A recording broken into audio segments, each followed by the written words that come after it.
नमस्कार दोस्तों। कहानी शुरू करने से पहले मैं आपको ये बताना चाहती हूँ कि अगर आप मोरल एंड मोटिवेशन कहानी सुनना पसंद करते हैं तो आप मेरे दूसरे चैनल एम्पावर द लाइफ पर आ सकते हैं। आपका वहाँ स्वागत है। द गोल्डन स्टोरीज में आपका स्वागत है। आइए सुनते हैं मोहन राकेश जी की लिखी कहानी एक और जिंदगी। और उस एक क्षण के लिए प्रकाश के हृदय की धड़कन जैसे रुकी रही।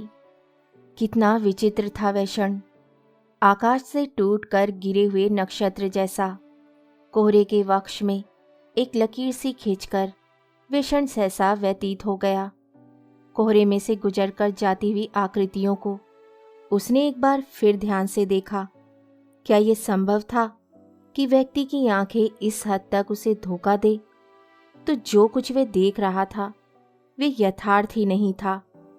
कुछ ही क्षण पहले जब वे कमरे से निकलकर बालकनी पर आया था तो क्या उसने कल्पना में भी यह सोचा था कि आकाश के ओर छोर तक फैले हुए कोहरे में गहरे पानी की निचली सतह पर तैरती हुई मछलियों जैसी जो आकृतियां नजर आ रही हैं, उनमें कहीं वे दो आकृतियां भी होंगी। मंदिर वाली सड़क से आते हुए दो कुहरीले रंगों पर जब उसकी नजर पड़ी थी तब भी क्या उसके मन में कहीं ऐसा अनुमान जागा था? फिर भी ना जाने क्यों उसे लग रहा था जैसे बहुत समय से, बल्कि कई दिनों से वह उनके वहां से गुजरने की प्रतीक्षा कर रहा हो।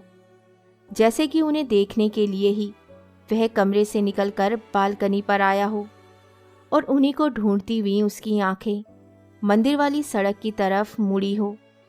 यहाँ तक कि उस धानी आंचल और नीली निक्कर के रंग भी जैसे उसके पहचाने हुए हों और कोहरे के विस्तार में वे उन दो रंगों को ही खोज रहा हो। वैसे उन आकृतियों के बालकनी के नीचे पहुंचने तक उसने उन्हें पहचाना नहीं था, परंतु एक क्षण में सहसा वे आकृतियां इस तरह उसके सामने स्पष्ट हो उठी थीं जैसे जड़ता के क्षण के अवचेतन की गहराई में डूबा हुआ कोई विचार एकाएक चेतना की सतह पर कौंध गया हो। नीली नेकर वाली आकृति घूमकर पीछे की तरफ देख रही थी। क्या उसे भी कोहरे में किसी की खोज थी? और किसकी? प्रकाश का मन हुआ कि उसे आवाज दे, मगर उसके गले से शब्द नहीं निकले। कोहरे का समुद्र अपनी गंभीरता में खामोश था, मगर उसकी अपनी खामोशी एक ऐसे तूफान की तरह थी जो हवा ना मिलने से अपने अंदर ही घुमड़कर रह गया हो। नहीं तो क्या वह इतना ही असमर्थ था कि उसके गले से एक शब्द भी ना निकल सके? वह बालकनी से हटकर कमरे में आ गया। वहां अपने अस्त व्यस्त सामान पर नजर पड़ी तो शरीर में निराशा की एक सिहरन दौड़ गई। क्या यही वह जिंदगी थी जिसके लिए उसने? परंतु उसे लगा कि उसके पास कुछ भी सोचने के लिए समय नहीं है। उसने जल्दी जल्दी कुछ चीजों को उठाया और रख दिए गए जैसे कि कोई चीज ढूंढ रहा हो और जो उसे मिल ना रही हो। अचानक खूंटी पर लटकती हुई पतलून पर नजर पड़ी तो उसने पजामा उतारकर जल्दी से उसे पहन लिया। फिर पल भर खोया खोया सा खड़ा रहा। उसे समझ नहीं आ रहा था कि वह क्या चाहता है। क्या वह उन दोनों के पीछे जाना चाहता था या बालकनी पर खड़ा होकर पहले की तरह उन्हें देखते रहना चाहता था? अचानक उसका हाथ मेज पर रखे ताले पर पड़ गया तो उसने उसे उठा लिया। जल्दी से दरवाजा बंद करके वह जीने से उतरने लगा। जीने पर आकर ध्यान आया कि जूता नहीं पहना। वह पल भर ठिठक कर खड़ा रहा, मगर लौट कर नहीं गया। नीचे सड़क पर पहुंचते ही पांव कीचड़ में लथपथ हो गए। दूर देखा, वह दोनों आकृतियां घोड़ों के अड्डे के पास पहुंच चुकी थी। वे जल्दी जल्दी चलने लगा। पास से गुजरते एक घोड़े वाले से उसने कहा कि आगे जाकर नीली नेकर वाले बच्चे को रोक ले, उससे कहे कि कोई उससे मिलने के लिए आ रहा है। घोड़े वाला घोड़ा दौड़ाता हुआ मगर उन दोनों के पास ना रुककर उनसे आगे निकल गया। वहां जाकर ना जाने किसे उसने उसका संदेश दे दिया। जल्दी जल्दी चलते हुए भी प्रकाश को लग रहा था जैसे वे बहुत आहिस्ता चल रहा हो, जैसे उसके घुटने जकड़ गए हों और रास्ता बहुत बहुत लंबा हो गया हो। उसका मन इस आशंका से बेचैन था कि उसके पास पहुंचने तक वे लोग घोड़े पर सवार होकर वहां से चल ना दे, और जिस दूरी को वह नापना चाहता था वह ज्यों की त्यों ना बनी रहे। मगर ज्यों ज्यों फासला कम हो रहा था, उसका कम होना भी उसे अखर रहा था। क्या वे जानबूझकर अपने को ऐसी स्थिति में नहीं डाल रहा था जिससे उसे अपने को बचाए रखना चाहिए था? उन लोगों ने घोड़े नहीं लिए थे। वे जब उनसे 3-4 गज दूर रह गया तो सहसा उसका पांव रुक गए। तो क्या सचमुच अब उसे उस स्थिति का सामना ही करना था? पाशी, इससे पहले कि वे निश्चय कर पाता, अनायास उसके मुंह से निकल गया। बच्चे की बड़ी बड़ी आंखें उसकी तरफ घूम गई, साथ ही उसकी मां की भी आंखें।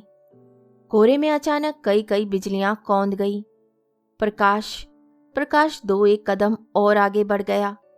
बच्चा हैरान आंखों से उसकी तरफ देखता हुआ अपनी मां के साथ सट गया। पलाश, इधर आ मेरे पास, प्रकाश ने हाथ से चुटकी बजाते हुए कहा, जैसे कि यह हर रोज की साधारण घटना हो और बच्चा अभी कुछ मिनट पहले ही उसके पास से अपनी मां के पास गया हो। बच्चे ने मां की तरफ देखा। वे अपनी आंखें हटाकर दूसरी तरफ देख रही थी। बच्चा अब और भी उसके साथ सट गया और उसकी आंखें हैरानी के साथ साथ एक शरारत से चमक उठी। प्रकाश को खड़े खड़े उलझन हो रही थी। लग रहा था कि खुद चलकर उस दूरी को नापने के सिवा अब कोई चारा नहीं है। वे लंबे लंबे डग भरकर बच्चे के पास पहुंचा और उसे अपनी बाहों में उठा लिया। बच्चे ने एक बार खिलक कर उसके हाथों से छूटने की चेष्टा की, परंतु दूसरे ही क्षण अपनी छोटी छोटी बाहें उसके गले में डालकर वह उससे लिपट गया। प्रकाश उसे लिए हुए थोड़ा एक तरफ को हट गया। तूने पापा को पहचाना नहीं था क्या? पहचाना था। बच्चा बाहें उसके गले में डाले झूलने लगा। तो तू झट से पापा के पास आया क्यों नहीं? नहीं आया, कहकर बच्चे ने उसे चूम लिया। तू आज ही यहाँ आया है? नहीं, कल आया था। अभी रहेगा, आज ही लौट जाएगा। अभी 3-4 दिन रहूंगा। तो पापा के पास मिलने आएगा ना? आऊंगा। प्रकाश ने एक बार उसे अच्छी तरह अपने साथ सटाकर चूम लिया तो बच्चा किलक कर उसके माथे, आंखों और गालों को जगह जगह चूमने लगा। कैसा बच्चा है? पास खड़े एक कश्मीरी मजदूर ने सिर हिलाते हुए कहा। तुम यहाँ लेते हो? बच्चा बाहें उसी तरह उसकी गर्दन में डाली जैसे उसे अच्छी तरह देखने के लिए थोड़ा पीछे को हट गया। वहाँ प्रकाश ने दूर अपनी बालकनी की तरफ इशारा किया। तू कब तक वहाँ आएगा? अभी ऊपर जातल, दूध पीऊंगा, उसके बाद तुम्हारे पास आऊँगा। बच्चे ने अब अपनी माँ की तरफ देखा और अपनी बाहों से निकलने के लिए मचलने लगा। मैं वहाँ बालकनी में कुर्सी डालकर बैठा रहूँगा और तेरा इंतज़ार करूँगा। बच्चा बाहों से उतरकर अपनी माँ की तरफ भाग गया तो प्रकाश ने पीछे से कहा। क्षण भर के लिए उसकी आंखें बच्चे की माँ से मिल गई, परंतु अगले ही क्षण दोनों दूसरी तरफ देखने लगे। बच्चा जाकर माँ की टांगों से लिपट गया। वह कोहरे के पास देवदारों की धुंधली रेखाओं को देखती हुई बोली, तुझे दूध पीकर आज खिलन मर्ग नहीं चलना है? नहीं, बच्चे ने उसकी टांगों के सहारे उछलते हुए सपाट जवाब दिया। मैं दूध पीतल पापा ते पास जाऊंगा। 3 दिन 3 रातों से आकाश घिरा था। कोहरा धीरे धीरे इतना घना हो गया था कि बालकनी से आगे कोई रूप, कोई रंग नजर नहीं आता था। आकाश की पारदर्शिता पर जैसे गाढ़ा सफेदा पोत दिया गया था। ज्यों ज्यों वक्त बीत रहा था, कोहरा और घना होता जा रहा था। कुर्सी पर बैठे हुए प्रकाश को किसी किसी क्षण महसूस होने लगता जैसे वे बालकनी पहाड़ियों से घिरे हुए विस्तार में ना होकर अंतरिक्ष के किसी रहस्यमय प्रदेश में बनी हो। नीचे और ऊपर केवल आकाश ही आकाश हो। अतल में बालकनी की सत्ता अपने में पूर्ण और स्वतंत्र एक लोक की तरह हो। उसकी आंखें इस तरह एकटक सामने देख रही थी जैसे आकाश और कोहरे में उसे कोई अर्थ ढूंढना हो, अपनी बालकनी के वहां होने का रहस्य जानना हो। कोहरे के बादल कई कई रूप लेकर हवा में इधर उधर भटक रहे थे, अपनी गहराई में फैलते और सिमटते हुए वे अपनी धार नहीं पा रहे थे। बीच में कहीं कहीं देवदारों की फुनगियां एक हरी लकीर की तरह बाहर निकलती थी, कुहरीले आकाश पर लिखी गई एक अनिश्चित सी लिपि जैसी। देखते देखते वे लकीर भी गुम हुई जा रही थी। कोहरे का उफान उसे भी रहने देना नहीं चाहता था। लकीर को मिटते देखकर प्रकाश के स्नायुओं में एक तनाव सा भर रहा था, जैसे किसी भी तरह वह उस लकीर को मिटने से बचा लेना चाहता हो।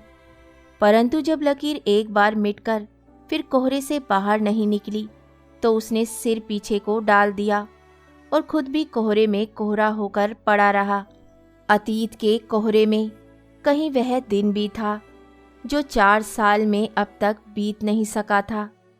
बच्चे की पहली वर्षगांठ थी उस दिन, वहीं उनके जीवन की भी सबसे बड़ी वर्षगांठ बन गई थी। ब्याह के कुछ महीने बाद से ही पति पत्नी अलग रहने लगे थे। ब्याह के साथ जो सूत्र जुड़ना चाहिए था वे जुड़ नहीं सका था। दोनों अलग अलग जगह काम करते थे और अपना अपना स्वतंत्र ताना बाना बुनकर जी रहे थे। लोकाचार के नाते साल 6 महीने में कभी एक बार मिल लिया करते थे। वह लोकाचार ही इस बच्चे को दुनिया में ले आया था। बीना समझती थी कि इस तरह जानबूझकर उसे फंसा दिया गया है। प्रकाश सोचता था कि अनजाने में ही उससे एक कसूर हो गया है। साल भर बच्चा माँ ही के पास रहा था। बीच में बच्चे की दादी 6-7 महीने उसके पास रह आई थी। पहली वर्षगांठ पर बीना ने लिखा था कि वे बच्चे को लेकर अपने पिता के पास लखनऊ जा रही है, वहीं पर बच्चे के जन्मदिन की पार्टी देगी। प्रकाश ने उसे तार दिया था कि वह भी उसी दिन लखनऊ आएगा, अपने एक मित्र के यहाँ हजरतगंज में ठहरेगा। अच्छा होगा कि पार्टी वहीं दी जाए। लखनऊ के कुछ मित्रों को भी उसने सूचित कर दिया था कि बच्चे की वर्षगांठ के अवसर पर वे उसके साथ चाय पीने के लिए आएं। उसने सोचा था कि बीना उसे स्टेशन पर मिल जाएगी, परंतु वह नहीं मिली। हजरतगंज पहुंचकर ना धो चुकने के बाद उसने बीना के पास संदेश भेजा कि वह वहां पहुंच गया है। कुछ लोग 4:30-5 बजे चाय पीने आएंगे। इससे पहले वे बच्चे को लेकर जरूर वहां आ जाए। मगर 5-6 बजे 7 बज गए, बीना बच्चे को लेकर नहीं आई। दूसरी बार संदेश भेजने पर पता चला कि वहां उन लोगों की पार्टी चल रही है। बीना ने कहला भेजा कि बच्चा 8 बजे तक खाली नहीं होगा, इसलिए वे अभी उसे लेकर नहीं आ सकती। प्रकाश ने अपने मित्रों को चाय पिलाकर विदा कर दिया। बच्चे के लिए खरीदे हुए उपहार बीना के पिता के यहाँ भेज दिए। साथ में ये संदेश भेजा कि बच्चा जब भी खाली हो उसे थोड़ी देर के लिए उसके पास ले जाया जाए। मगर 8 के बाद 9 बजे, 10 बजे, 12 बज गए, पर बीना ना तो खुद बच्चे को लेकर आई और ना ही उसने किसी और के साथ भेजा। वे रात भर सोया नहीं। उसके दिमाग की जैसे कोई छेनी से छीलता रहा। सुबह उसने फिर बीना के पास संदेश भेजा। इस बार बीना बच्चे को लेकर आ गई।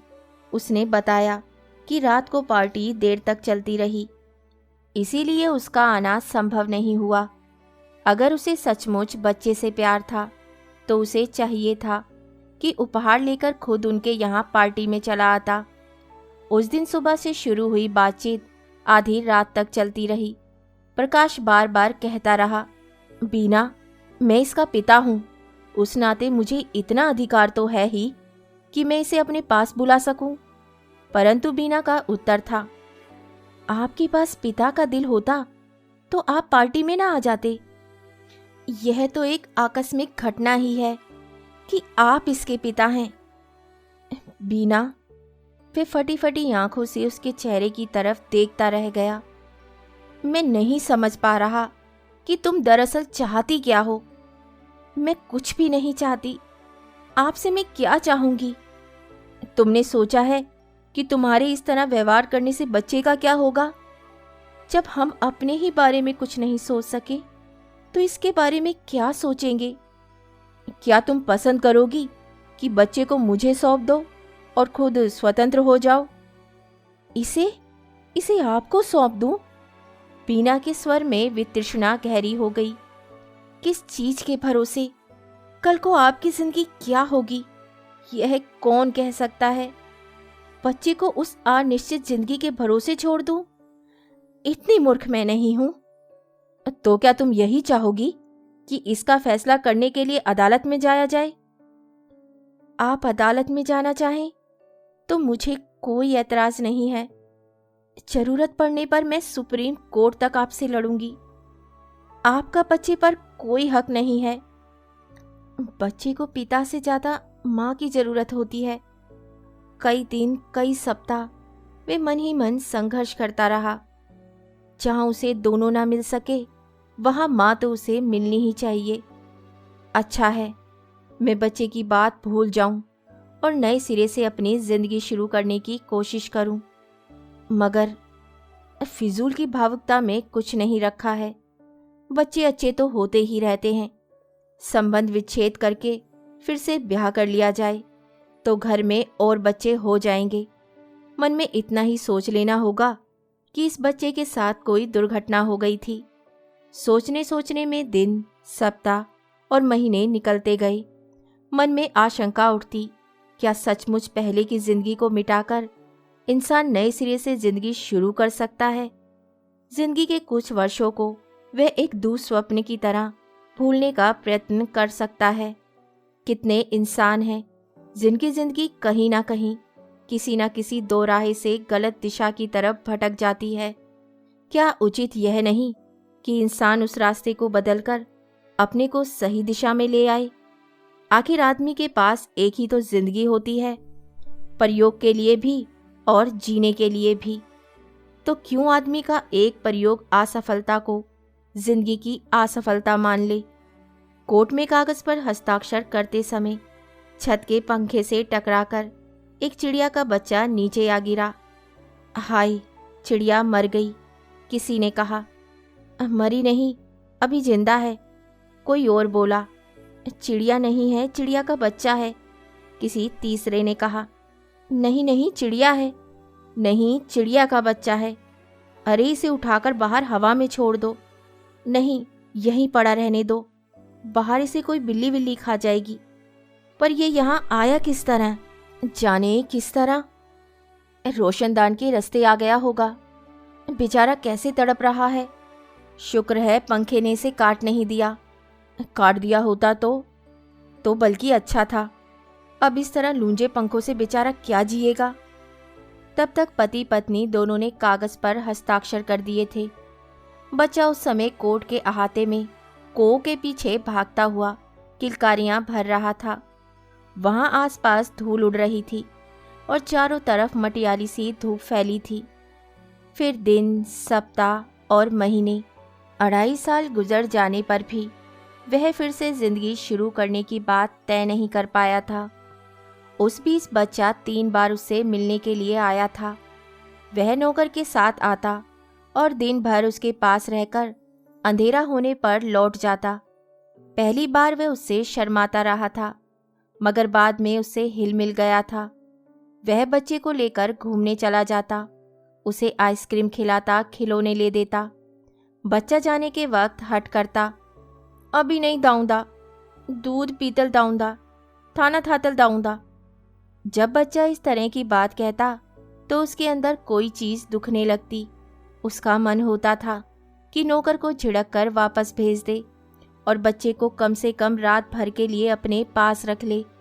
जब नौकर बच्चे से कहता, बाबा चलो, अब देर हो रही है, तो उसका मन एक हताश आवेश से कांपने लगता और बहुत मुश्किल से वह अपने को संभाल पाता। आखिरी बार बच्चा रात के 9 बजे तक रुका रह गया तो एक अपरिचित व्यक्ति उसे लेने के लिए चला आया। बच्चा उस समय उसकी गोदी में बैठा खाना खा रहा था। देखिए, अब बच्चे को भेज दीजिए, इसे बहुत देर हो गई है, उस अजनबी ने कहा। आप देख नहीं रहे हैं, बच्चा खाना खा रहा है। उसका मन हुआ कि मुक्का मारकर उस आदमी के दांत तोड़ दे। हाँ हाँ, आप खाना खिला लीजिए, अजनबी ने उदारता के साथ कहा। मैं नीचे इंतजार कर रहा हूँ। गुस्से के मारे उसके हाथ इस तरह कांपने लगे कि उसके लिए बच्चे को खाना खिलाना असंभव हो गया। जब नौकर बच्चे को लेकर चला गया तो उसने देखा कि बच्चे की टोपी वहीं रह गई है। वह टोपी लिए हुए दौड़कर नीचे पहुंचा तो देखा कि नौकर और अजनबी के अलावा बच्चे के साथ और कोई भी है, उसकी माँ। वे लोग 40-50 गज आगे चल रहे थे। उसने नौकर को आवाज़ दी तो चारों ने मुड़कर एक साथ उसकी तरफ देखा। फिर नौकर टोपी लेने के लिए लौट आया और शेष तीनों आगे चलने लगे। उस रात कंबल में मुंह सिर लपेटकर वह देर तक रोता रहा। तब नए सिरे से फिर वही सवाल उसके मन में उठने लगा, क्यों वह अपने को इस अतीत से पूरी तरह मुक्त नहीं कर लेता। अगर बसा हुआ घर बार हो तो उसकी चहल पहल में वह इस दुख को भूल नहीं जाएगा। उसने अपने को इसीलिए तो बच्चे से अलग किया था कि अपनी जिंदगी को एक नया मोड़ दे सके। फिर इस तरह अकेली जिंदगी जीकर वह ये यंत्रणा किस लिए सह रहा है। परंतु नए सिरे से जिंदगी शुरू करने की कल्पना में सदा एक आशंका मिली रहती थी। वे जितना उस आशंका से लड़ता था वह उतनी ही और तीव्र हो उठती थी। जब उसका एक प्रयोग सफल नहीं हुआ तो कैसे कहा जा सकता था कि दूसरा प्रयोग सफल होगा। वे पहले की भूल दोहराना नहीं चाहता था, इसलिए उसकी आशंका ने उसे बहुत सतर्क कर दिया था। वे जिस किसी लड़की को अपनी भावी पत्नी के रूप में देखता, उसके चेहरे में उसे अपने पहले जीवन की छाया नजर आने लगती। हालांकि वे स्पष्ट रूप से इस विषय में कुछ भी सोच नहीं पाता था, फिर भी उसे लगता था कि वे किसी ऐसी ही लड़की के साथ जीवन बिता सकता है जो हर लिहाज से बीना के उलट हो। बीना में बहुत अहंकार था। वह उसके बराबर पढ़ी लिखी थी, उससे ज़्यादा कमाती थी। उसे अपनी स्वतंत्रता का बहुत मान था, उस पर भारी पड़ती थी। बातचीत भी वह खुले मर्दाना ढंग से करती थी। वह अब ऐसी लड़की चाहता था जो हर लिहाज से उस पर निर्भर करे और जिसकी कमजोरियां एक पुरुष के आश्रय की अपेक्षा रखती हो। कुछ ऐसी लड़की थी निर्मला, उसके मित्र कृष्ण जुनेजा की बहन। 2 बार उसने उस लड़की को जुनेजा के यहाँ देखा था। बहुत सीधी सी लड़की थी, साधारण पढ़ी लिखी थी और साधारण ढंग से ही रहती थी। 26-27 की होकर भी देखने में वे 18-19 से ज़्यादा की नहीं लगती थी। वह जुनेजा के घर की कठिनाइयों को जानता था। उन कठिनाइयों के कारण ही शायद इतनी उम्र तक उस लड़की की शादी नहीं हो सकी थी। जब निर्मला के साथ उसके ब्याह की बात उठाई गई तो उसे सचमुच लगा कि उसकी जिंदगी अब सही पटरी पर आ जाएगी। बात तय होने के बाद उसे अपना आप काफी भरा भरा सा लगने लगा। हवा और आकाश में उसे एक और ही आकर्षण लगने लगा। निर्मला ब्याह कर घर में आई भी नहीं थी कि वे शाम को लौटते हुए फूलों की बेनियां खरीदकर घर लाने लगा। अपना पहला घर उसे छोटा लगने लगा, इसीलिए उसने एक बड़ा घर ले लिया और नया फर्नीचर खरीदकर उसे सजा दिया।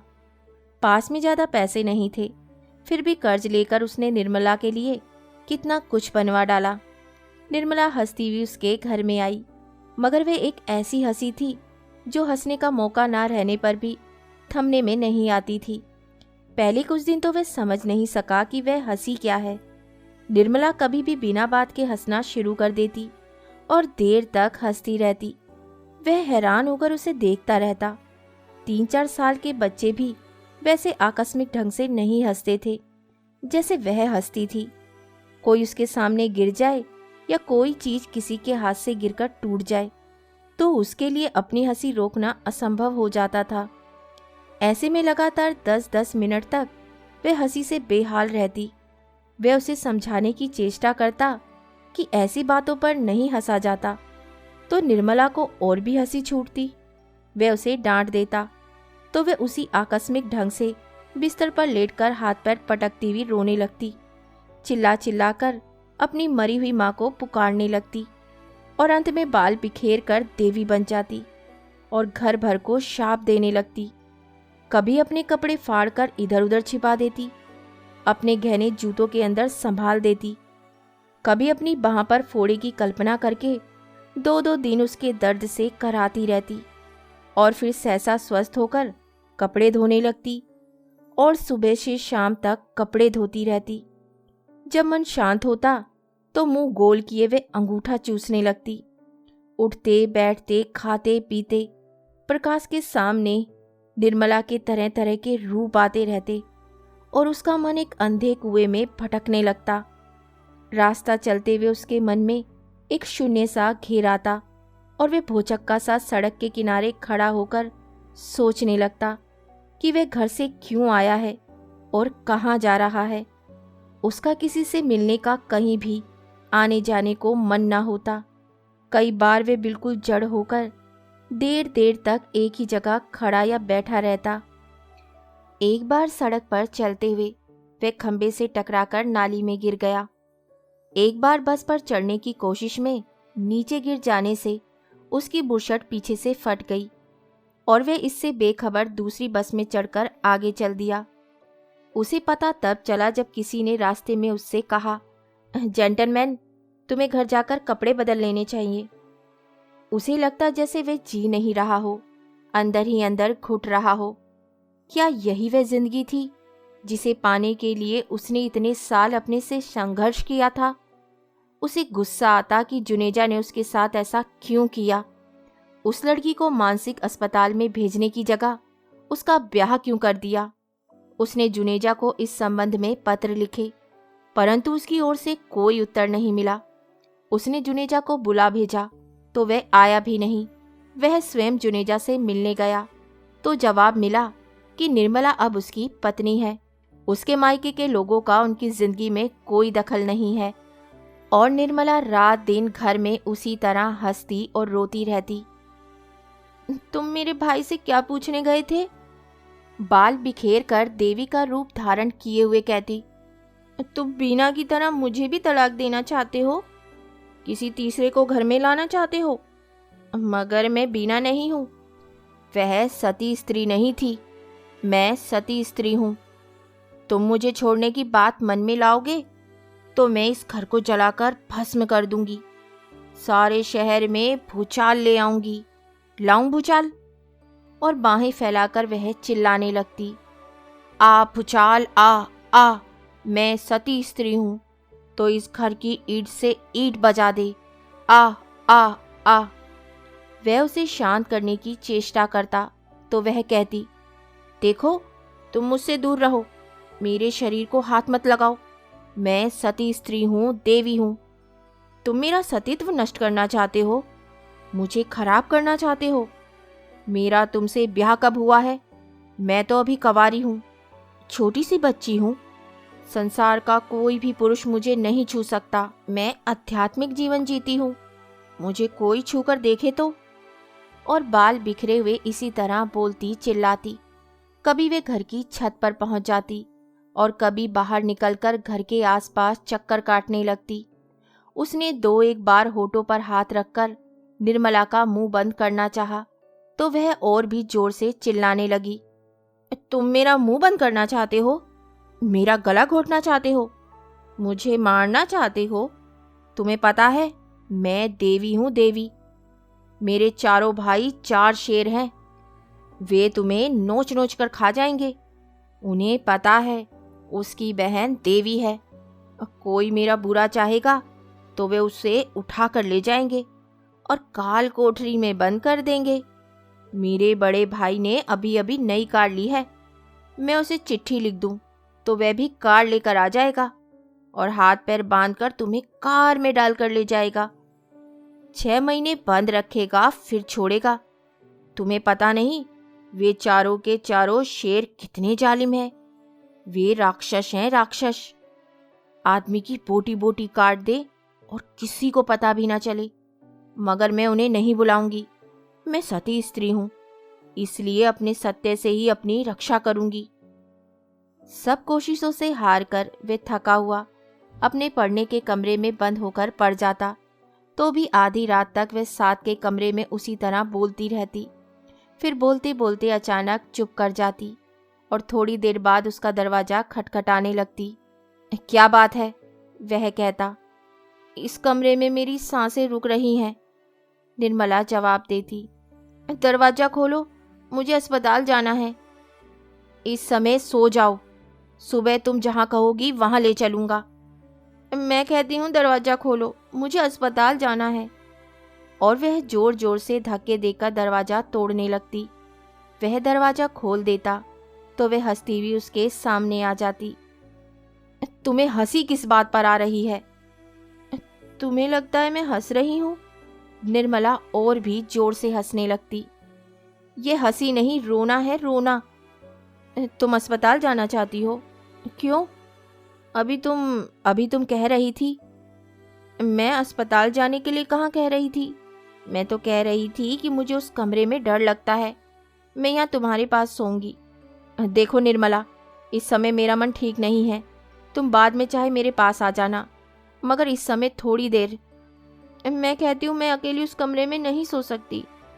मेरी जैसी छोटी सी बच्ची क्या कभी अकेली सो सकती है? तुम छोटी बच्ची नहीं हो निर्मला, तो तुमने मुझे बड़ी समझ रखा है।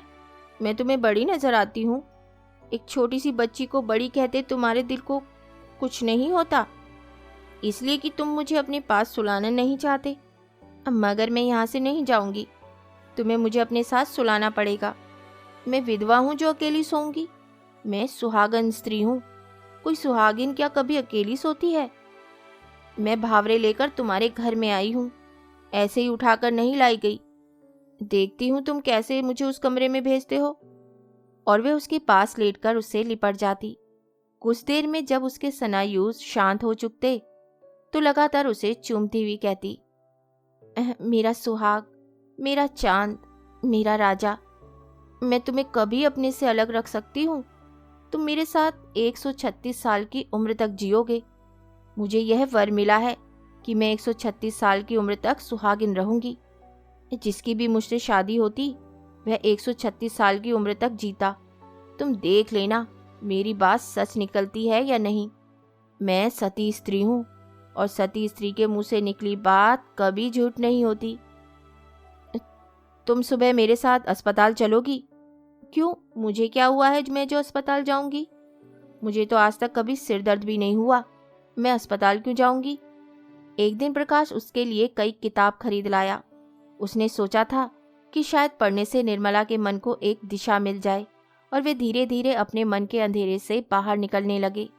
मगर निर्मला ने उन किताबों को देखा तो मुंह बिचकाकर एक तरफ हटा दिया। ये किताबें मैं तुम्हारे पढ़ने के लिए लाया हूँ। मेरे पढ़ने के लिए? निर्मला हैरानी के साथ बोली। मैं इन किताबों को पढ़कर क्या करूँगी? मैंने तो मार्क्सवाद, मनोविज्ञान और सभी कुछ 14 साल की उम्र में ही पढ़ लिया था। अब इतनी बड़ी होकर मैं ये किताबें पढ़ने लगूंगी। और उसके पास से उठकर अंगूठा चूसती हुई वे दूसरे कमरे में चली गई। पापा। कोहरे के बादलों में भटका मन सहसा बालकनी पर लौट आया। खिलन मार्ग की सड़क पर बहुत से लोग घोड़े दौड़ाते जा रहे थे। एक धुंधले चित्र की बुझी बुझी आकृतियां, वैसी ही कुछ बुझी बुझी आकृतियां क्लब से बाजार की तरफ आ रही थी। बाईं तरफ बर्फ से ढकी पहाड़ी की एक चोटी कोहरे से बाहर निकल आई थी और जाने किधर से आती धूप की एक किरण ने जिसे जगमगा दिया था।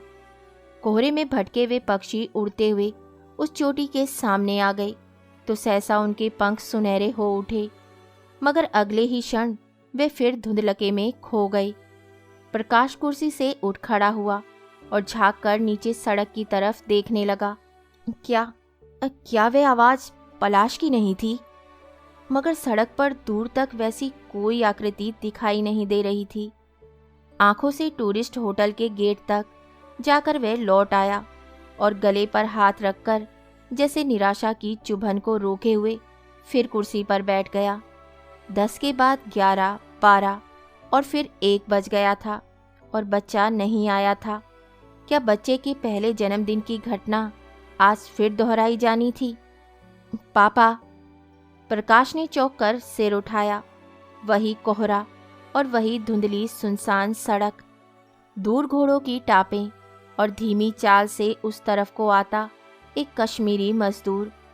क्या वे आवाज़ उसे अपने कानों के अंदर से सुनाई दे रही थी? तभी कानों के अंदर 2 नन्हे पैरों की आवाज़ भी गूंज गई और उसके बहुत पास बच्चे का स्वर किलक उठा, पापा, पापा। साथ ही 2 नन्ही बाहें उसके गले से लिपट गई और बच्चे के झंडूले बाल उसके होठों से छू गए। प्रकाश ने बच्चे के शरीर को सिर से पैर तक छू लिया, फिर उसके माथे और आंखों को हल्के से चूम लिया। तो मैं जाऊं पलाश? एक भूली हुई मगर परिचित आवाज ने प्रकाश को फिर चौंका दिया। उसने घूमकर पीछे देखा।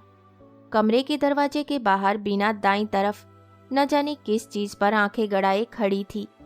आप, अरे अंदर आ जाइए आप, कहता हुआ वह बच्चों को बाहों में लिए अस्त व्यस्त सा कुर्सी से उठ खड़ा हुआ। नहीं नहीं, मैं जा रही हूँ। बीना ने फिर भी उसकी तरफ नहीं देखा। मुझे इतना बता दीजिए कि बच्चा कब तक लौट कर आएगा? आप जब कहें तभी भेज दूंगा। प्रकाश बालकनी की दहलीज लांघकर कमरे में आ गया। 4 बजे से दूध पीना होता है, तो 4 बजे तक मैं इसे वहां पहुंचा दूंगा। इसने हल्का सा स्वेटर ही पहन रखा है, दूसरे पुलोवर की जरूरत तो नहीं पड़ेगी। आप दे दीजिए, जरूरत पड़ेगी तो मैं इसे पहना दूंगा। बीना ने दहलीज के उस तरफ से पुलोवर उसकी तरफ बढ़ा दिया। उसने पुलोवर लेकर उसे शॉल की तरह बच्चों को ओढ़ा दिया। आप, उसने बीना से फिर कहना चाहा कि अंदर आ जाए, मगर उससे कहा नहीं गया। बीना चुपचाप जीने की तरफ चल दी। प्रकाश कमरे से निकल आया।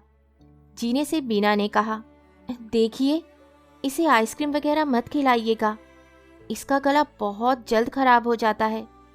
जी अच्छा अच्छा। बीना पल भर रुकी नहीं। शायद उसे और भी कुछ कहना था, मगर फिर बिना कुछ कहे नीचे उतर गई। बच्चा प्रकाश की बाहों में उछलता हुआ हाथ हिलाता रहा। मम्मी टाटा टाटा। प्रकाश उसे लिए बालकनी पर लौट आया तो वह उसके गले में बाहें डालकर बोला, पापा, मैं आइसक्रीम जरूर खाऊंगा। हाँ हाँ बेटे। प्रकाश उसकी पीठ पर हाथ फेरने लगा। जो तेरे मन में आए सो खाना। और कुछ देर वह अपने को, बालकनी को और यहाँ तक कि बच्चे को भी भूला हुआ सामने कोहरे में देखता रहा। कोहरे का पर्दा धीरे धीरे उठने लगा तो मीलों तक फैले हरियाली के रंगमंच की धुंधली रेखाएं स्पष्ट हो उठी।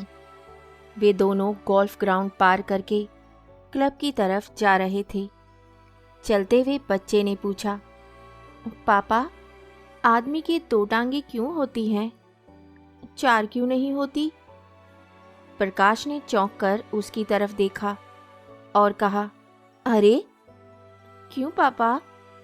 बच्चा बोला, तुमने अरे क्यों कहा है? अरे, तू इतना साफ बोल सकता है तो अब तक तुतला कर क्यों बोल रहा था?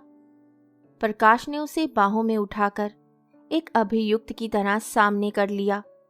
बच्चा खिलखिलाकर हंसा। प्रकाश को लगा कि ये वैसी ही हंसी है जैसी कभी वे स्वयं हंसा करता था। बच्चे के चेहरे की रेखाओं से भी उसे अपने बचपन के चेहरे की याद हो आई। उसे लगा जैसे एकाएक उसका 30 साल पहले का चेहरा उसके सामने आ गया हो और वे खुद उस चेहरे के सामने एक अभियुक्त की तरह खड़ा हो। मम्मी तो ऐसे ही अच्छा लगता है, बच्चे ने कहा। क्यों? मेरे तो नहीं पता, तुम मम्मी से पूछ लेना। तेरी मम्मी तुझे जोर से हंसने से भी मना करती है। प्रकाश को वे दिन याद आए जब उसके खिलखिलाकर हंसने पर बीना कानों पर हाथ रख लिया करती थी। बच्चे की बाहें उसकी गर्दन के पास कस गई हाँ, वह बोला। मम्मी कहती हैं अच्छे बच्चे जोल से नहीं हंसते। प्रकाश ने उसे बाहों से उतार दिया। बच्चा उसकी उंगली पकड़े घास पर चलने लगा। क्यों पापा? उसने पूछा। अच्छे बच्चे जोलते क्यों नहीं हंसते? हंसते हैं बेटा, हंसते हैं, प्रकाश ने उसके सिर को सहलाते हुए कहा। सब अच्छे बच्चे जोर से हंसते हैं। तो मम्मी मेले तो त्यों तोड़ती है? अब वह तुझे नहीं रोकेगी और तू तुतलाकर नहीं, ठीक से बोला कर। तेरी मम्मी तुझे इसके लिए भी मना नहीं करेगी। मैं उससे कह दूंगा। तो तुमने पहले मम्मी से क्यों नहीं था? ऐसे नहीं, कह कि तुमने पहले मम्मी से क्यों नहीं कहा। बच्चा फिर हंसा। तो तुमने पहले मम्मी से क्यों नहीं कहा? पहले मुझे याद नहीं रहा, अब याद से कह दूंगा। कुछ देर दोनों चुपचाप चलते रहे। फिर बच्चे ने पूछा, पापा तुम मेरे जन्मदिन की पार्टी में क्यों नहीं आए? मम्मी कहती थी तुम विलायत गए हुए थे। हाँ हाँ बेटा, मैं विलायत गया हुआ था। तो पापा अब तुम विलायत नहीं जाना। क्यों? मेरे को अच्छा नहीं लगता। विलायत जाकर तुम्हारी शक्ल और ही तरह की हो गई है। प्रकाश एक रूखी सी हंसी हंसा। कैसी हो गई है शक्ल? पता नहीं कैसी हो गई है। पहले दूसरी तरह की थी, अब दूसरी तरह की है। दूसरी तरह की कैसे? पता नहीं। पहले तुम्हारे बाल काले काले थे, अब सफ़ेद सफ़ेद हो गए हैं। तू इतने दिन मेरे पास नहीं आया, इसीलिए मेरे बाल सफ़ेद हो गए हैं। बच्चा इतने जोर से हंसा कि उसके कदम लड़खड़ा गए। पापा तुम तो विलायत गए हुए थे, उसने कहा। मैं तुम्हारे पास कैसे आता? मैं क्या अकेला विलायत जा सकता हूँ? क्यों नहीं जा सकता? तू इतना बड़ा तो है। मैं सचमुच बड़ा हूं ना पापा? बच्चा ताली बजाता हुआ बोला। तुम ये बात भी मम्मी से कह देना। वह कहती हैं मैं अभी बहुत छोटा हूं। मैं छोटा नहीं हूं ना पापा? नहीं, तू छोटा कहाँ है? प्रकाश मैदान में दौड़ने लगा। अच्छा, भागकर मुझे पकड़। बच्चा अपनी छोटी छोटी टांगे पटकता हुआ दौड़ने लगा। प्रकाश को फिर अपने बचपन की याद आई।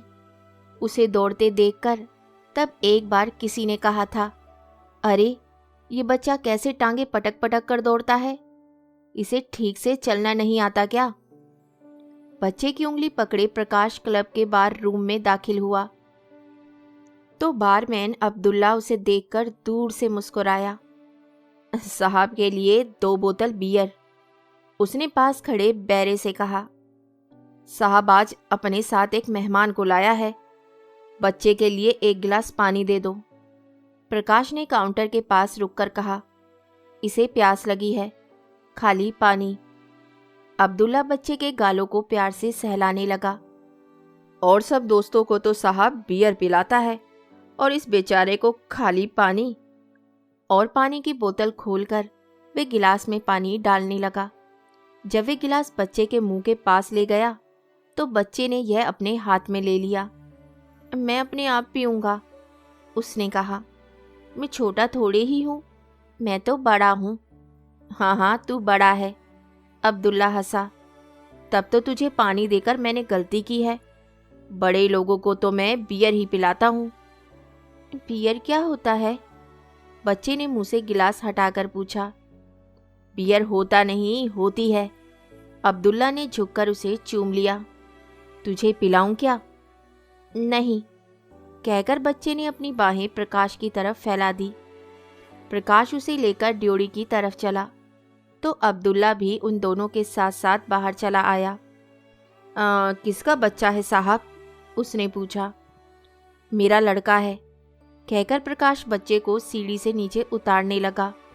अब्दुल्ला हंस दिया। साहब साहब बहुत खुशदिल आदमी है, उसने कहा। क्यों? अब्दुल्ला हंसता हुआ सिर हिलाने लगा। आपका भी जवाब नहीं साहब।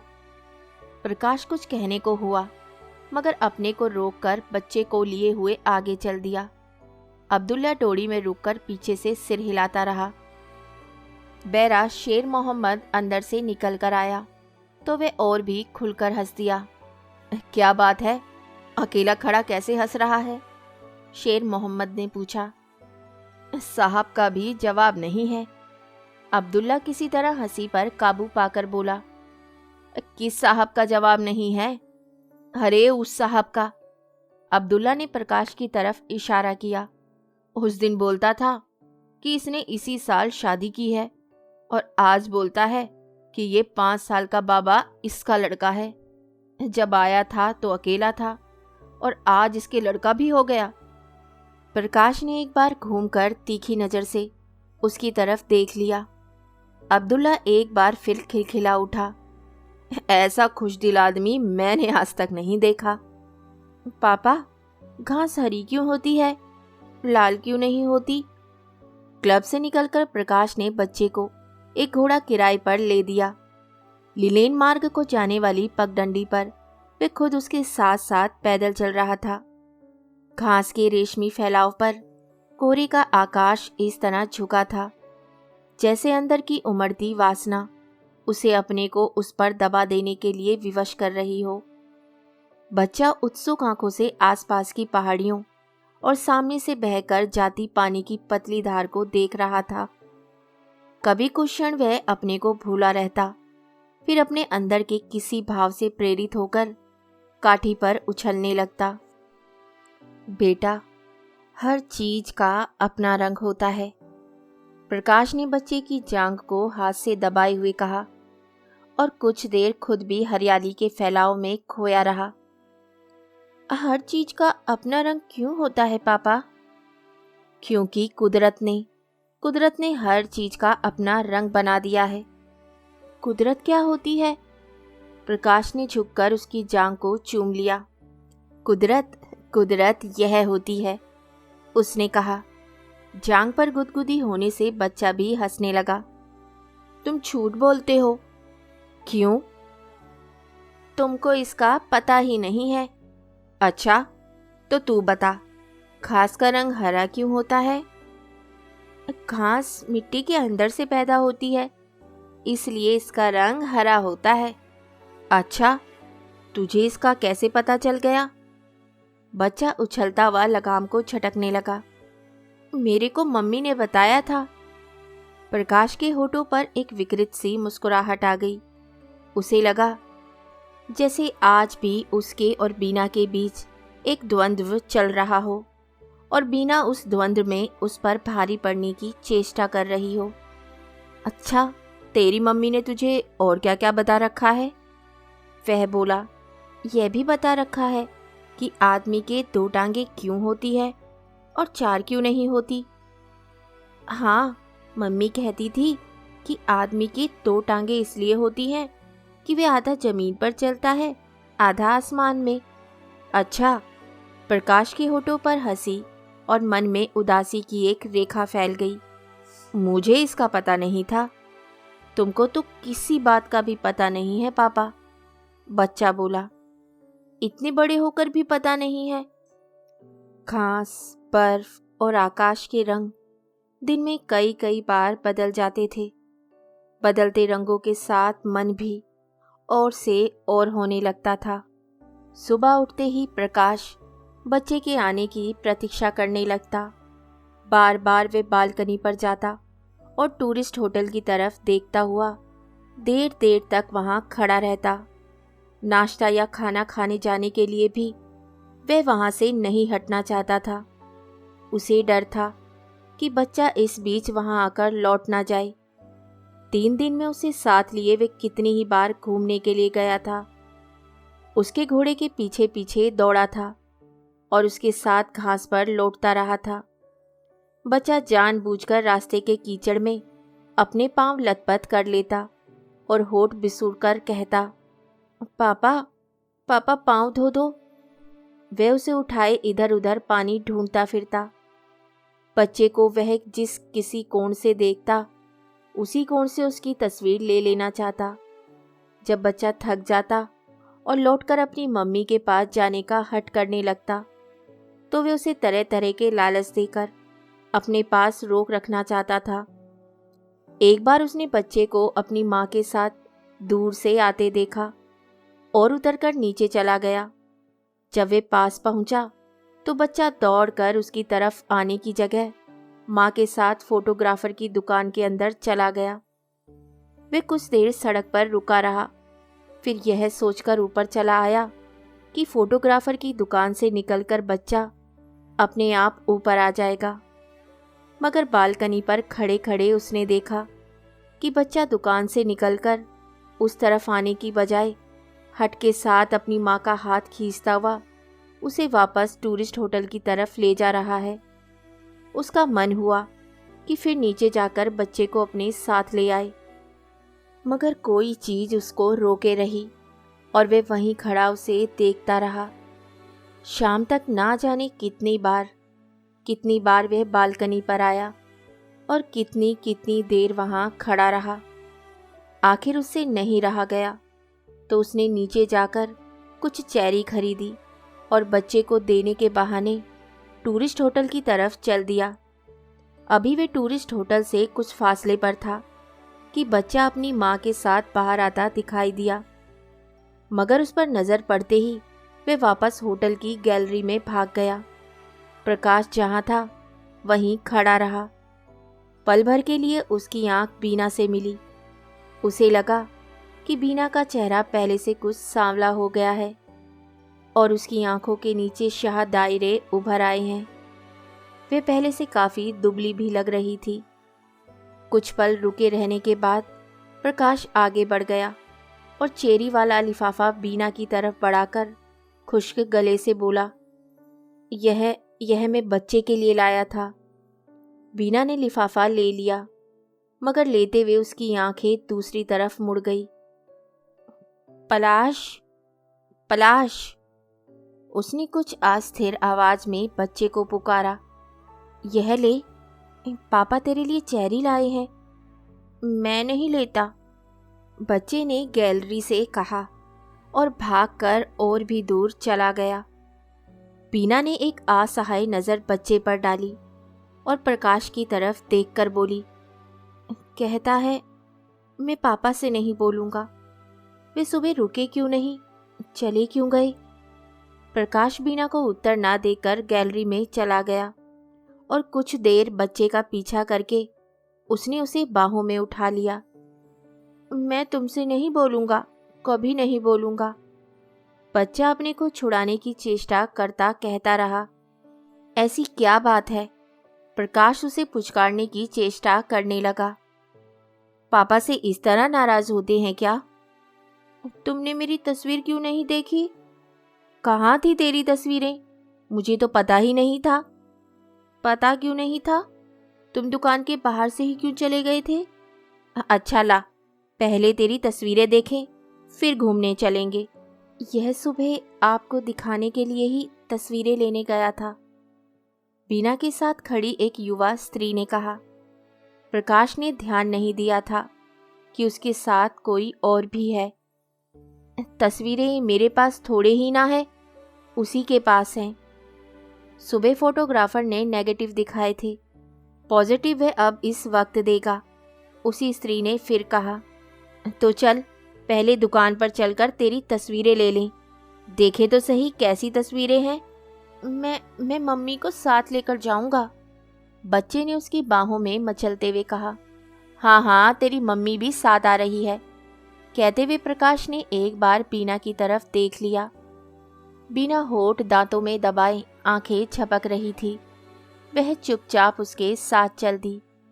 फोटोग्राफर की दुकान में दाखिल होते ही बच्चा प्रकाश की बाहों से उतर गया और फोटोग्राफर से बोला, मेरे पापा को मेरी तस्वीरें दिखाओ। फोटोग्राफर ने तस्वीरें निकालकर मेज़ पर फैला दी तो बच्चा एक एक तस्वीर उठाकर प्रकाश को दिखाने लगा।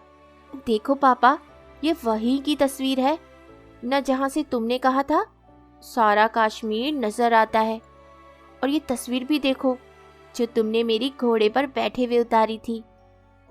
2 दिन से बिल्कुल साफ बोल रहा है, बीना के साथ की युवा स्त्री ने कहा। कहता है पापा ने कहा है तू बड़ा हो गया है, इसलिए अब तुतलाकर मत बोला कर। प्रकाश कुछ ना कहकर तस्वीरें देखता रहा। फिर 10 का एक नोट निकालकर फोटोग्राफर को देते हुए कहा, इसमें से आप अपने पैसे काट लीजिए। फोटोग्राफर पल भर असमंजस में उसे देखता रहा। पैसे तो अभी आप ही के मेरी तरफ निकलते हैं। मेम साहब ने जो 20 रुपए दिए थे उनमें से 2-1 रुपए अभी बचते होंगे। कहें तो अभी हिसाब कर दूं? नहीं नहीं, रहने दीजिए, हिसाब बाद में हो जाएगा, कहकर प्रकाश ने नोट वापस जेब में रख लिया और बच्चे की उंगली पकड़े दुकान से बाहर निकल आया। कुछ कदम चलने पर पीछे से बीना का स्वर सुनाई दिया, यह आपके साथ घूमने जा रहा है? हाँ हाँ, प्रकाश ने थोड़ा चौंक कर पीछे देख लिया। मैं अभी थोड़ी देर में इसे वापस छोड़ जाऊंगा। देखिए, आपसे एक बात कहनी थी। कहिए। बीना पल भर कुछ सोचती हुई चुप रही, फिर बोली, इसे ऐसी कोई बात मत बताइएगा जिससे यह। प्रकाश को लगा जैसे कोई ठंडी चीज उसके स्नायुओं से छूट गई हो। उसकी आंखें झुक गई और उसने धीरे से कहा, नहीं, मैं ऐसी कोई बात इससे नहीं कहूँगा। उसे खेद हुआ कि एक दिन पहले जब बच्चा हट करके कह रहा था कि पापा और पिताजी एक ही व्यक्ति को नहीं कहते, पापा को पापा कहते हैं और पिताजी मम्मी के पापा को, तो वे क्यों उसकी गलतफहमी दूर करने की कोशिश करता रहा था। वह अकेला बच्चों के साथ क्लब की सड़क पर चलने लगा तो कुछ दूर जाकर बच्चा सहसा रुक गया। हम कहाँ जा रहे हैं? उसने पूछा। पहले क्लब चल रहे हैं, उसने कहा, वहां से घोड़ा लेकर आगे घूमने जाएंगे। नहीं, मैं वहां उस आदमी के पास नहीं जाऊंगा, कहकर बच्चा सहसा पीछे की तरफ चल दिया। किस आदमी के पास? वह जो वहां क्लब में था। मैं उसके हाथ से पानी भी नहीं पीऊंगा। क्यों? मुझे वह आदमी अच्छा नहीं लगता। प्रकाश पल भर बच्चे को देखता रहा, फिर उसकी तरफ मुड़ आया। हाँ, हम उस आदमी के पास नहीं चलेंगे, उसने कहा।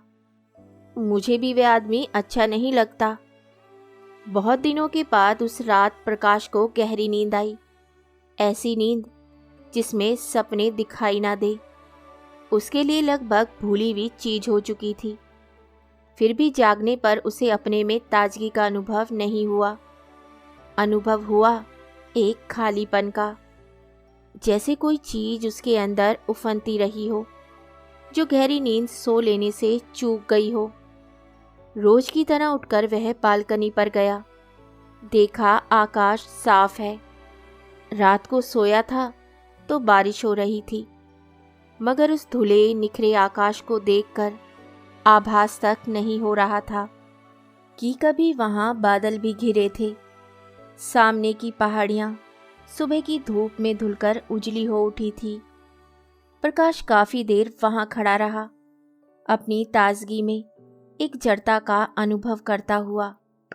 फिर दूर उठते बादल की तरह कोई चीज उसे अपने में उमड़ती महसूस होने लगी और उसका मन एक दबी सी आशंका से सिहर गया। कहीं ऐसा तो नहीं कि वह बालकनी से हट आया? पिछली शाम बच्चे ने उसे बताया था। उसकी मम्मी कह रही थी कि दिन साफ हुआ तो वे लोग सुबह वहां से चले जाएंगे। रात को जैसी बारिश हो रही थी, उससे सुबह तक का आसमान खुलने की कोई संभावना नहीं लगती थी। इसलिए सोते वक्त वह इस तरह से लगभग निश्चिंत था। मगर रात रात में आसमान का रूप बिल्कुल बदल गया था। तो क्या सचमुच आज वे लोग वहां से चले जाएंगे? उसने कमरे में बिखरे सामान को देखा। कुछ इनी गिनी चीजें थीं। चाहा कि उन्हें सहेज दे, मगर किसी भी चीज को उठाने का मन नहीं हुआ। बिस्तर को देखा, उसमें रोज से बहुत कम सलवटें थी। लगा जैसे रात की गहरी नींद के लिए वह बिस्तर ही दोषी हो और गहरी नींद बरसते आकाश के साफ हो जाने के लिए। धीरे धीरे दोपहर बढ़ने लगी। इससे उसके मन को कुछ सहारा मिला। वह चाह रहा था कि इसी तरह शाम हो जाए और फिर रात, और बच्चा उसे विदा लेने ना आए। मगर जब दोपहर भी ढलने लगी और बच्चा नहीं आया, तो उसके मन में एक और आशंका सिर उठाने लगी। कहीं कहीं ऐसा तो नहीं कि उसकी मम्मी सुबह सुबह ही उसे लेकर वहां से चली गई हो। वह बार बार बालकनी पर जाता, एक धड़कती आशा लिए।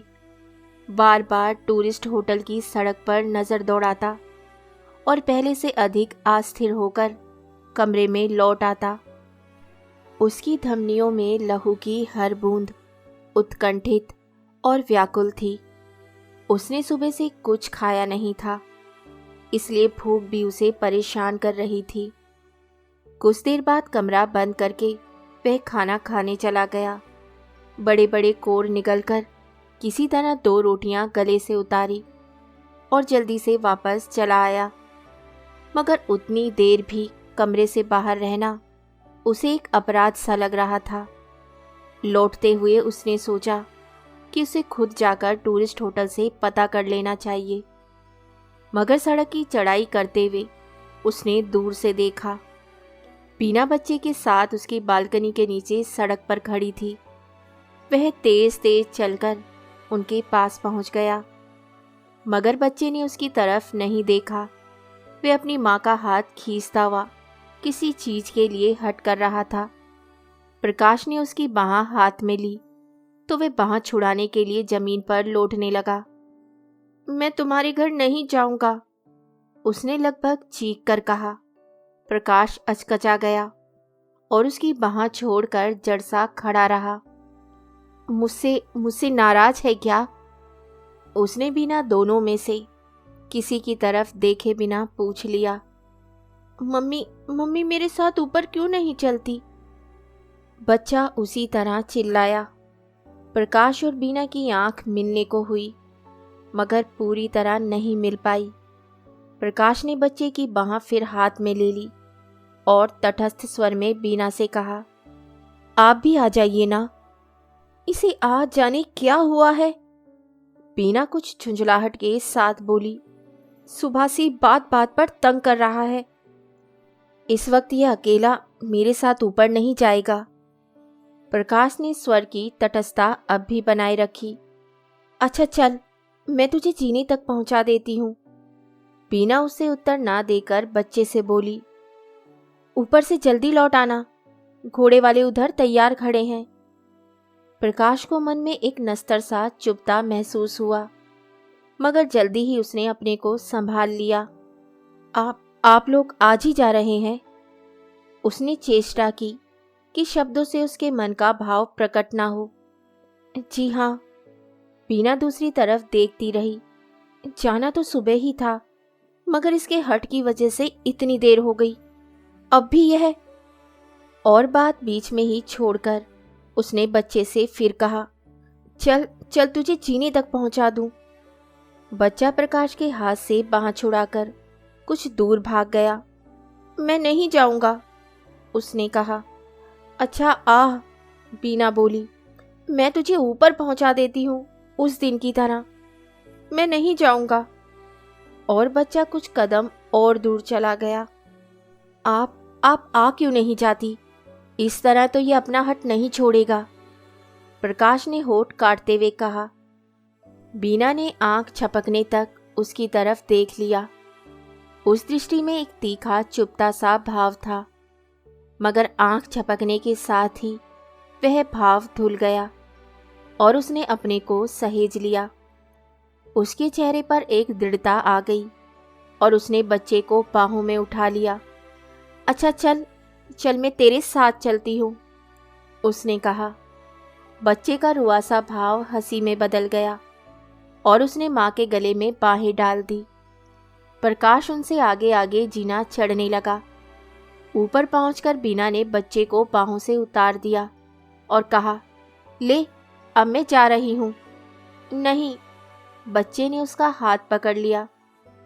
तुम भी यहीं रहो, बैठ जाइए ना। प्रकाश ने कुर्सी पर पड़ी दो एक चीजें जल्दी से हटा दी और कुर्सी बीना की तरफ बढ़ा दी। बीना कुर्सी पर ना बैठकर चारपाई के कोने पर बैठ गई। तभी बच्चे का ध्यान ना जाने किस चीज ने खींच लिया। वह उन दोनों को छोड़कर बालकनी में चला गया और वहां से उचक कर सड़क की तरफ देखने लगा। प्रकाश कुर्सी की पीठ पर हाथ रखे जैसे खड़ा था वैसे ही खड़ा रहा। बीना चारपाई के कोने में और भी सिमटकर दीवार की तरफ देखने लगी। असावधानी के एक क्षण में उनकी आंखें मिल गई तो बीना ने अपनी पूरी शक्ति संचित करके पूछ लिया, कल इसकी जेब में से कुछ रुपए मिले थे, वे आपने रखे थे? हाँ, प्रकाश ने अटकते स्वर से कहा। सोचा था उनसे यह कोई चीज बनवा लेगा। बीना पल भर चुप रही, फिर बोली, क्या चीज बनवानी होगी? कोई भी चीज, कोई अच्छा सा ओवरकोट या। कुछ देर फिर चुप्पी रही। फिर बीना ने पूछ लिया, कैसा कोट बनवाना होगा? कैसा भी, जैसा इसे अच्छा लगे या जैसा आप ठीक समझे। कोई खास तरह का कपड़ा लेना हो तो बता दीजिए। खास कपड़ा कोई नहीं, कैसा भी हो। कोई खास रंग? नहीं, हाँ नीले रंग का हो तो ज़्यादा अच्छा है। कहकर प्रकाश को थोड़ा अफसोस हुआ। उसे पता था बीना को नीला रंग पसंद नहीं है। बच्चा उछलता हुआ बालकनी से लौट आया और बीना का हाथ पकड़कर बोला, आप चलो। अरे पापा से तो प्यार किया ही नहीं और आते ही चल भी दिया। प्रकाश ने उसे बाहों में ले लिया। बच्चे ने उसके होठों से होठ मिलाकर एक बार अच्छी तरह उसे चूम लिया और फिर झट से उसकी बाहों से निकलकर माँ से बोला, अब चलो। बीना चारपाई से उठ खड़ी हुई। बच्चा उसका हाथ पकड़कर उसे बाहर की तरफ खींचने लगा। चलो ना मम्मी, दे लो लई है। वे फिर तुतलाने लगा और बीना को साथ खींचता हुआ दहलीज पार कर गया। तू जाकर पापा को चिट्ठी लिखेगा ना? प्रकाश ने पीछे से आवाज दी। लिखूंगा। मगर उसने पीछे मुड़कर नहीं देखा। पीछे मुड़कर देखा एक बार बीना ने और जल्दी से आंखें हटा ली। आंखों की कोरों में अटके आंसू उसने बहने नहीं दिए। तूने पापा को टाटा नहीं किया? उसने बच्चे के कंधे पर हाथ रखे हुए कहा। टाटा पापा। बच्चे ने बिना पीछे की तरफ देखे हाथ हिलाया और जीने से बीना उतरने लगी। आधे जीने से फिर उसकी आवाज़ सुनाई दी, पापा का दिल अच्छा है मम्मी या हमारा दिल अच्छा है? पापा के दिल में तो कुछ सामान ही नहीं है। तू अब चुप करेगा कि नहीं? बीना ने उसे छिड़क दिया। जो मुंह में आता है बोलता जाता है। नहीं तुम तलूंदा नहीं, नहीं तुम तलूंदा। बच्ची का स्वर फिर रुआसा हो गया और वह तेज तेज नीचे उतरने लगा। पापा का दल दंदा है, पापा का दल तू। रात होते होते आकाश घिर गया। प्रकाश क्लब के बाथरूम में बैठा एक के बाद एक बियर की बोतलें खाली करता रहा। बारमैन अब्दुल्ला लोगों के लिए रम और विस्की के पैक डालता हुआ बार बार कनखियों से उसकी तरफ देख लेता। इतने दिनों में पहली बार वह प्रकाश को इस तरह पीते देख रहा था। लगता है आज साहब ने कहीं से बड़ा माल मारा है, उसने एक आध बार शेर मोहम्मद से कहा। आगे अभी एक बोतल से ज्यादा नहीं पीता था और आज 4-4 बोतलें पीकर भी बस करने का नाम नहीं ले रहा है। शेर मोहम्मद ने सिर्फ मुंह बिचका दिया और अपने काम में लगा रहा। प्रकाश की आंखें अब्दुल्ला से मिली तो अब्दुल्ला मुस्कुरा दिया। प्रकाश कुछ क्षण इस तरह उसे देखता रहा जैसे वे आदमी ना होकर एक धुंधला सा साया हो, और सामने का गिलास परे सरकाकर उठ खड़ा हुआ। काउंटर के पास जाकर उसने 10-10 के 2 नोट अब्दुल्ला के सामने रख दिए। अब्दुल्ला बाकी पैसे गिनता हुआ खुशामदी स्वर में बोला, आज साहब बहुत खुश नजर आता है। हाँ। प्रकाश इस तरह उसे देखता रहा जैसे उसके सामने से वह साया धुंधला होकर बादलों में गुम हुआ जा रहा हो। वह चलने को हुआ तो अब्दुल्ला ने पहले सलाम किया, फिर आहिस्ता से पूछ लिया, क्यों साहब, वह कौन बच्चा था उस दिन आपके साथ? किसका लड़का है वह? प्रकाश को लगा जैसे साया अब बिल्कुल गुम हो गया हो और सामने सिर्फ बादल ही बादल घिरा रह गया हो। उसने जैसे बादल को चीर कर देखने की चेष्टा करते हुए कहा, कौन लड़का? अब्दुल्ला पल भर भौचक्का सा हो रहा, फिर खिलखिलाकर हंस पड़ा। तब तो मैंने शेर मोहम्मद से ठीक ही कहा था। वह बोला, क्या? कि साहब तबीयत का बादशाह है, जब चाहे किसी के लड़के को अपना लड़का बना ले और जब चाहे। यहाँ गुलमर्ग में यह सब चलता है। आप जैसा हमारा एक और साहब है। प्रकाश को लगा कि बादल बीच में से फट गया है और चीलों की कई पंक्तियां उस दर्रे में से होकर दूर उड़ी जा रही हैं। वे चाह रहा है कि दर्रा किसी तरह भर जाए, जिससे वे पंक्तियां आंखों से ओझल हो जाएं। मगर दर्रे का मुहाना धीरे धीरे और बड़ा होता जा रहा है। उसके गले से एक अस्पष्ट सी आवाज़ निकली और वे अब्दुल्ला की तरफ से आंखें हटाकर वहां से चल दिया। बस एक बाजी और। अपनी आवाज़ की गूंज प्रकाश को स्वयं अस्वाभाविक सी लगी। उसके साथियों ने हल्का सा विरोध किया, मगर पत्ते एक बार फिर बंटने लगे। कार्ड रूम तब तक लगभग खाली हो चुका था। कुछ देर पहले तक वहां काफ़ी चहल पहल थी। कई नाजुक हाथों से पत्तों की नाजुक चालें चली जा रही थी और तिपाहियों पर शीशे के नाजुक गिलास रखे उठाए जा रहे थे। मगर अब आसपास 4-4 खाली कुर्सियों से घिरी चौकोर मेज ही रह गई थी, जो बहुत अकेली और उदास लग रही थी। पॉलिश की चमक के बावजूद उसमें एक वीरानगी उभर आई थी। दीवार में बुखारी की आग कब की ठंडी पड़ चुकी थी। जाली के उस तरफ कुछ बुझे अधबुझे अंगारे रह गए थे, सर्दी से ठिठुरकर सिहा पड़ते और राख में गुम होते हुए। उसने पत्ते उठा लिए। हर बार की तरह इस बार भी सब बेमेल पत्ते थे। ऐसी बाजी कि आदमी चुपचाप फेंक कर अलग हो जाए, मगर उसी के जोर देने से पत्ते बटे थे, इसीलिए वह उन्हें फेंक नहीं सकता था। उसने नीचे से एक पत्ता उठाया तो वह और भी बेमेल था। हाथ से कोई भी पत्ता चलकर वह उन पत्तों को मेल बिठाने की कोशिश करने लगा। बाहर मूसलाधार बारिश हो रही थी, पिछली रात की बारिश से भी तेज। खिड़की के शीशों से टकराती बूंदें एक चुनौती लिए आती, मगर बेबस होकर नीचे ढुलक जाती। उन्हें देखकर लगता जैसे कई चेहरे खिड़की के साथ सटकर लगातार आंसू बहा रहे हों। किसी क्षण हवा से किवाड़ हिल जाते तो वे चेहरे जैसे हिचकियां लेने लगते। हिचकियां बंद होने पर गुस्से से घूरने लगते। उन चेहरों के पीछे घना अंधेरा था, जहां लगता था कोई चीज छटपटाती हुई दम तोड़ रही है। डिक्लेयर! प्रकाश चौंक गया। उसके हाथ के पत्तों में अब भी कोई मेल नहीं था। इस बार भी उसे फुल हैंड देना था। पत्ते फेंक कर उसने पीछे टेक लगा ली और फिर खिड़की से सटे चेहरों को देखने लगा। भाई तुम बहुत खुशकिस्मत आदमी हो प्रकाश, हमें सबसे खुशकिस्मत आदमी तुम ही हो। प्रकाश की आंखें खिड़की से हट आई। पत्ते उठाकर रख दिए गए थे और मेज पर हार जीत का हिसाब किया जा रहा था।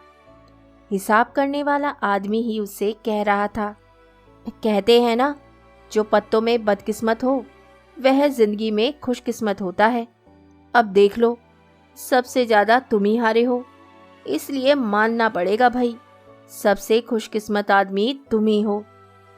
प्रकाश ने अपने नाम के आगे लिखे जोड़ को देखा। पल भर के लिए उसकी धड़कन बढ़ गई कि उसकी जेब में उतने पैसे हैं भी या नहीं। उसने पूरी जेब खाली कर ली। लगभग हारी हुई रकम के बराबर ही पैसे थे।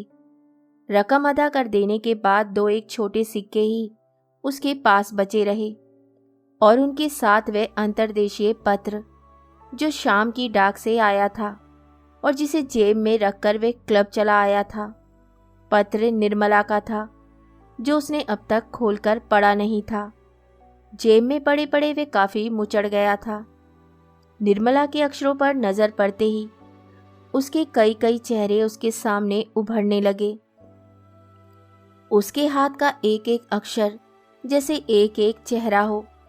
घर से चलने के दिन भी वह उसके कितने कितने चेहरे देख कर आया था। एक चेहरा हंस रहा था, एक रो रहा था, एक बाल खोले जोर जोर से चिल्ला रहा था और धमकियां दे रहा था, और एक भूखी आंखों से उसके शरीर को निगलना चाह रहा था। उसने अपनी जरूरत का कुछ सामान साथ लाना चाहा था तो एक चेहरा उसके साथ कुश्ती करने को उतारू हो गया था। निर्मला, उसने हताश होकर कहा था, तुम्हें इस तरह गुत्थम गुत्था होते शर्म नहीं आती निर्मला? क्यों? निर्मला हंसती थी। मर्द और औरत रात दिन गुत्थम गुत्था नहीं होते क्या? वह बिना एक कमीज तक साथ लिए घर से निकल आया था। बनियाने, तौलिए, कमीजें, सब कुछ उसने आते हुए रास्ते में खरीदा था। यह सोचने के लिए वह नहीं रुका था कि उसके पास जो 400-500 रुपये हैं वे इस तरह कितने दिन चलेंगे। ओढ़ने बिछाने का सारा सामान भी उसने वहीं से किराए पर लिया था और वहां आने के चौथे 5वें दिन से ही निर्मला के पत्र आने शुरू हो गए थे। वे उसके किसी मित्र के यहाँ जाकर उसका पता ले आई थी। उन पत्रों में भी निर्मला के सब चेहरे झलक जाते थे। वे सख्त बीमार है और अस्पताल जा रही है। उसके भाई पुलिस में खबर करने जा रहे हैं कि उनका बहनोई लापता हो गया है। वे दिन रात बेचैन रहती है और दीवारों से पूछती रहती है कि उसका पति कहाँ है। वह जोगन का वेश धारण करके जंगलों में जा रही है। 2 दिन के अंदर अंदर पत्र का उत्तर नहीं आया तो उसके भाई हवाई जहाज से उसे वहां भेज देंगे। उसके छोटे भाई ने उसे बहुत पीटा है कि वह अपने खसम के पास क्यों नहीं जाती। अंतर्देशीय पत्र प्रकाश की उंगलियों में मसल गया था। उसे फिर से जेब में रखकर वह उठ खड़ा हुआ। बाहर ड्योढ़ी में कुछ लोग खड़े थे, इस इंतजार में कि बारिश रुके तो वहां से चलें। उनके बीच से होकर वह बाहर निकल आया। आप इस बारिश में जा रहे हैं? किसी ने पूछ लिया। उसने उत्तर नहीं दिया और चुपचाप कच्चे रास्ते पर चलने लगा। सामने निडोज होटल की बत्तियां जगमगा रही थी। बाकी सब तरफ दाएं बाएं और ऊपर नीचे अंधेरा ही अंधेरा था। क्लब के अहाते से निकलकर वह सड़क पर पहुंचा तो पानी और तेज हो गया। उसका सिर पूरा भीग गया था और पानी की धारें गर्दन से होकर कमीज के अंदर जा रही थी। हाथ पैर सुन्न हो रहे थे, फिर भी आंखों में एक जलन सी महसूस हो रही थी। कीचड़ से लथपथ जूता चलने में आवाज करता तो शरीर में कोई चीज झनझना जाती। तभी एक नई सिहरन उसके शरीर में दौड़ गई। उसे लगा कि वह सड़क पर अकेला नहीं है, कोई और भी अपने नन्हे नन्हे पांव पटकता उसके साथ चल रहा है। रास्ते की नाली पर बना लकड़ी का पुल पार करते हुए उसने घूमकर पीछे देख लिया। उसके साथ साथ चल रहा था एक भीगा कुत्ता, कान झटकता हुआ, खामोश और अंतर्मुख। तो अभी आप सुन रहे थे मोहन राकेश की लिखी कहानी एक और जिंदगी। दोस्तों, अक्सर हमारी अपनी ज़िंदगी में हम सभी कहीं ना कहीं कुछ ऐसी गलतियां कर देते हैं जो हम चाहकर भी नहीं सुधार पाते, उन्हें सही नहीं कर पाते। किंतु हम सभी चाहते हैं कि काश एक और ज़िंदगी होती या हम ज़िंदगी में वापस लौटकर उस गलती को सुधार पाते। किंतु ऐसा होना मुमकिन नहीं। यही हमारी कहानी का किरदार प्रकाश चाहता है कि काश उसके पास भी एक और ज़िंदगी होती और फिर से वे सब कुछ ठीक कर पाता और अपनी ज़िंदगी को भरपूर जी पाता, किंतु ऐसा मुमकिन नहीं है। इसलिए अपनी ज़िंदगी में कभी भी कोई फैसला ले तो बहुत सोच समझ कर ले, क्योंकि ज़िंदगी सिर्फ एक ही है, इसी में प्रयोग भी करना है और इसी को जीना भी है। इस कहानी में लेखक ने स्त्री पुरुषों के संबंध के बारे में भी लिखा है। साथ ही यह भी दिखाया है कि महानगरों के जीवन में कितना अकेलापन होता है। महानगरों में व्यक्ति वैसे भी अकेला ही रहता है या एकल परिवार में रहता है। उसमें भी यदि एक दूसरे के प्रति मनमुटाव उत्पन्न हो जाए तो व्यक्ति पूरी तरह से अकेला हो जाता है। संबंधों की इसी टूटन और अकेलेपन को मोहन राकेश ने अपनी कहानी में दिखाया है। प्रकाश और बीना एक दंपति है। बीना एक सशक्त नारी है जो हर परिस्थिति का मुकाबला अकेले कर सकती है। कुल मिलाकर उसे एक आधुनिक युग की नारी कहा जा सकता है। वे किसी भी कीमत पर अपनी स्वतंत्रता से समझौता नहीं कर सकती। किंतु दूसरी ओर प्रकाश एक रूढ़िवादी आदमी है जो नारी की पूरी तरह स्वतंत्रता नहीं बर्दाश्त कर सकता। इसी कारण उनकी जिंदगी में अनेक से विवाद खड़े हो जाते हैं। बीना प्रकाश से अधिक कमाती है और पढ़ी लिखी भी उसके जितनी है। इसी वजह से दोनों अपनी स्वतंत्रता के साथ समझौता नहीं करते और यही एक कारण उनके बीच में तनाव पैदा करता है और दोनों अलग अलग जाकर नौकरी करने लग जाते हैं और यही दूरी एक दिन उनके बीच डिवोर्स का कारण बन जाती है और उन दोनों का डिवोर्स हो जाता है। किंतु प्रकाश अपनी ज़िंदगी को ऐसे जीना नहीं चाहता। वह अपनी ज़िंदगी को एक और मौका देना चाहता है। अब की वह सोचता है कि वह फिर से विवाह करेगा, किंतु एक ऐसी लड़की से जो बीना से बिल्कुल विपरीत हो। ना तो वे सशक्त हो और ना ही वे बीना की तरह कमाती हो जो पूरी तरह से प्रकाश पर निर्भर हो। और उसे एक ऐसी लड़की मिल भी जाती है और वह उससे विवाह कर लेता है। किंतु कुछ ही दिन पश्चात वह देखता है कि वह लड़की निर्मला जिससे उसने विवाह किया था वह मानसिक रूप से बीमार है। किंतु इस बात का उसे विवाह के पश्चात पता लगता है। इससे तो उसकी ज़िंदगी और भी नरक बन जाती है। वह पूरी तरह डिप्रेशन का शिकार हो जाता है। वह अपने मन में मरने की बात सोचने लगता है और एक दिन वह बिना किसी से कुछ कहे अकेले ही घर से निकल पड़ता है और वहाँ उसकी मुलाकात बीना और उसके पुत्र पलाश से हो जाती है और तभी उसके मन में पिता का भाव जाग उठता है। वह अपने पुत्र के निकट आने लगता है और फिर से वह अपने अतीत में खो जाता है। वह अपने आज की ज़िंदगी की तुलना पिछली ज़िंदगी से करने लगता है। उसे अपनी पिछली ज़िंदगी आज से बेहतर लगने लगती है। वह सोचता है कि उसने दोबारा विवाह कर कर क्या पाया, क्या उसने ऐसी ही ज़िंदगी की कल्पना की थी, और वह फिर से निराशा और तनाव का शिकार होने लगता है।